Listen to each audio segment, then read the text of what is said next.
আমাদের মুখ্যমন্ত্রী অর্থাৎ পশ্চিমবাংলার মুখ্যমন্ত্রী ঘোষণা দিয়েছে আগামী 29শে জুন সোমবার পশ্চিমবাংলায় লাগু হতে চলেছে ইউসিসি আইন।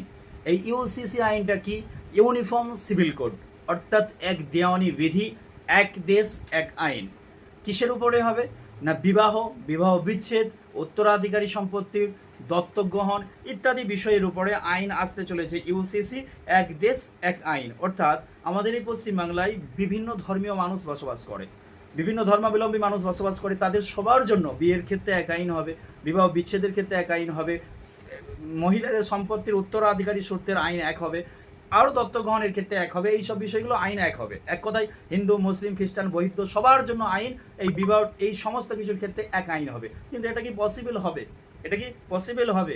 আমাদের এই পশ্চিমবাংলায় যেমন রয়েছে খ্রিস্টান পার্সিদের জন্য পৃথক ব্যক্তিগত আইন রয়েছে, তেমনইভাবে রয়েছে মুসলিমদের জন্য পার্সোনাল ল বোর্ড রয়েছে, তেমনইভাবে রয়েছে হিন্দুদের জন্য হিন্দু ম্যারেজ অ্যাক্ট বা হিন্দুর উত্তরাধিকারী আইন। তাহলে এই সমস্ত বিষয়গুলির উপর নির্ভর করে এই সমস্ত সম্প্রদায়গুলো তাদের এই বিবাহ বিচ্ছেদ, উত্তরাধিকারী সম্পত্তি ইত্যাদি বিষয়গুলো চলে থাকে। তাহলে সেখানে যখন এরকম ইউসিসি আইন একটা আসছে যে সবার জন্য আইন এক হবে, মুসলমানদের ক্ষেত্রে বিবাহের নিয়মাবলী আলাদা রয়েছে, সম্পত্তিতে উত্তরাধিকারী সূত্রে মহিলাদের নিয়মাবলী আলাদা রয়েছে, বিবাহ বিচ্ছেদের ক্ষেত্রে নিয়মাবলী আলাদা রয়েছে, এই সমস্তগুলো বিষয় যখন রয়েছে, তালাক প্রথা যে, এগুলো সমস্ত আমাদের মুসলমানদের কোরআনের উপর নির্ভর করে, হাদিসের উপর নির্ভর করে, সুন্নাহর উপর নির্ভর করে যে আইন তৈরি করা হয়েছে সেটাই হচ্ছে মুসলিম পার্সোনাল ল বোর্ড। তো যখন সব ধর্মের জন্য, এই দেশের জন্য এক আইন হবে, তখন কি করে একজন মুসলমানের আইনটা, মুসলমানের রীতি নিয়মটা হিন্দুদের সাথে বা খ্রিস্টানদের সাথে মিলবে, বা একজন খ্রিস্টানদের নিয়মটা একজন হিন্দুদের নিয়মটা এই মুসলমানদের ধর্মীয় রীতিনীতির সাথে কি করে মিলবে? মিলবে না।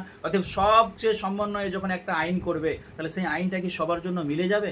আমার তো মনে হয় মিলবে না। আর দ্বিতীয় কথা, মুসলমানদের ক্ষেত্রে এখানে কোরআনের উপর আঘাত আসবে, সুন্নাহর উপরে আঘাত আসবে। যদি ইউসিসি আইনের নিয়মাবলীগুলো যদি আমাদের এই মুসলিম পার্সোনাল ল বোর্ডের বিরুদ্ধে যায়, বা আমাদের মুসলমানদের যে সুন্নাহ শরিয়া আইন রয়েছে তার বিরুদ্ধে যায়, তাহলে কোরআনের বিরুদ্ধে যাবে, হাদিসের বিরুদ্ধে যাবে। তাই এইগুলো মানুষের জন্য মেনে নেওয়াটা কী করে সম্ভব হবে?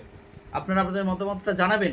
আমার তো মনে হয় দেশ রক্ষার ক্ষেত্রে, রাষ্ট্র রক্ষার ক্ষেত্রে, দেশের জন্য, রাষ্ট্রের জন্য যে সংবিধান বা যে সমস্ত আইনগুলো রয়েছে সেগুলো সব প্রতিটা মানুষকে মানতে হবে। কিন্তু ধর্মীয় দিক থেকে, ধর্মীয় ভাবের থেকে কিছু কিছু বিষয় রয়েছে, যেই বিষয়গুলো এক একটা ধর্মের মানুষের থেকে অন্য ধর্মের মানুষের ভিন্ন বিষয় রয়েছে। এগুলো রাষ্ট্রের কোনো ক্ষতি করে না, দেশের কোনো ক্ষতি করে না, সেগুলো ভিন্ন বিষয় রয়েছে। সেই ভিন্ন বিষয়গুলো তাদের ধর্মীয় দিক থেকেই তাদেরকে ছেড়ে দেওয়া উচিত আমার মনে হয়। ইউসিসি আইন নিয়ে আমি আপনাদেরকে তুলে ধরলাম। আপনারা আপনাদের মতামতটা জানাবেন আর ভিডিওটা প্রচুর পরিমাণে শেয়ার করে দেবেন।